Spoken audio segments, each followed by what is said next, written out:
தமிழ் கடவுள் அப்படின்னு சொல்லக்கூடிய முருகன் எப்படி பிறந்தாருன்னு இந்த வீடியோவில் பார்க்கலாம். சிவபெருமான் தனது முகத்திலிருந்து நெற்றிக்கண் வழியாக ஒரு நெருப்பினை வெளியிட, அதை தாங்கிய வாயு பகவான் என்ன பண்ணாருன்னா சரவண பொய்கையை ஆற்றில் விட்டுட்டார்.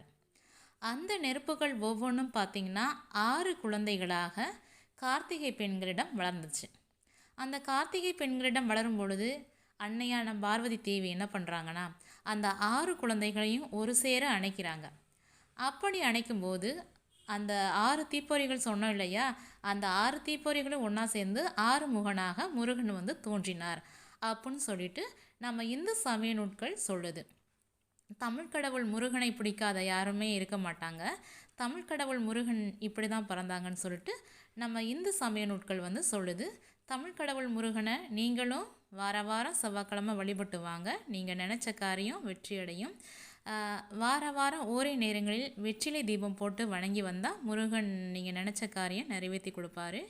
காலை 6 to 7, மதியம் 1 to 2, மாலை 7 to 8 இந்த நேரங்களில் நீங்கள் முருகனுக்கு வெற்றிலை வழிபாடு பண்ணிவாங்க. உங்கள் நினச்ச காரியம் நடைபெறும். நன்றி மக்களே. அடுத்த வீடியோவில் இன்னொரு இதோட